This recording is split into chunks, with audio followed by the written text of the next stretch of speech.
Shalom. This week we are reading Parashat Chukat.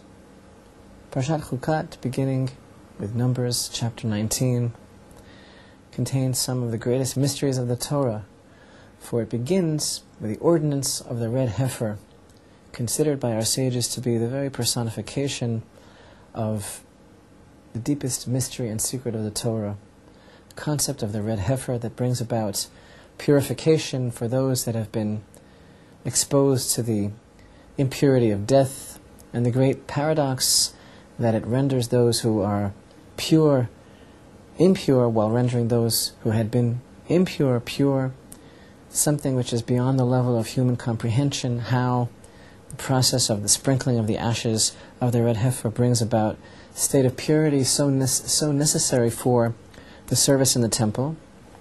The book of Kohelet, Ecclesiastes, attributed to King Solomon. There's a verse in that book that states regarding the ordinance of the Red Heifer, "I said that I will become wise, but it is far from me." Because no human being can fathom this secret of how the process of purification through the Red Heifer works, it is considered to be the very personification of the idea of chok, the type of commandment that God gives us, which is just totally beyond the level of our comprehension.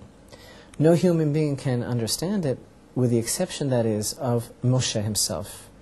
We are taught that Moshe did understand the secret of the Red Heifer.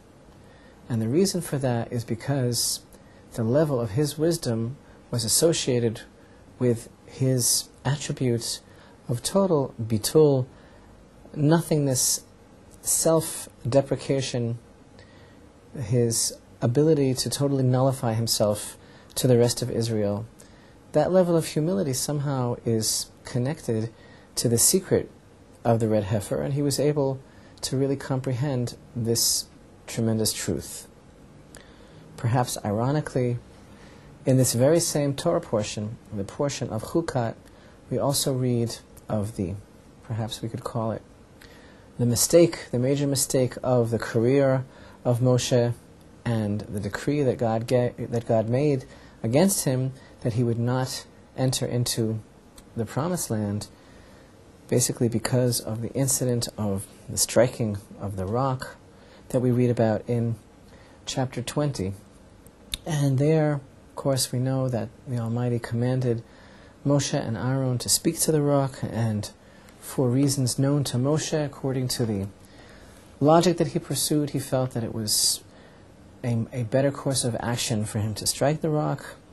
And actually, our sages tell us that the main aspect of the sin of Moshe in this incident was not so much the problem of striking the rock as opposed to speaking to it, but it was in the way that he addressed the people of Israel when he said, "Listen now, you rebellious ones," here in chapter 20. And as the Midrash tells us, God essentially said, because of this expression that you used regarding the children of Israel, "Listen, you rebellious ones, I decree against you that you shall not enter into the land."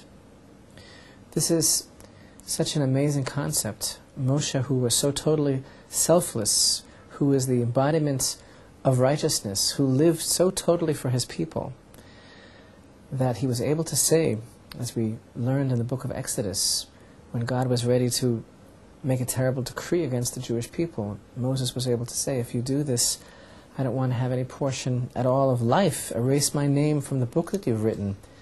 He was so ready to lay down his life for the people of Israel. And here, in what appears to be a moment of anger, he addressed them as rebellious, and God felt that this was an unnecessary kind of degradation of the honor of Israel.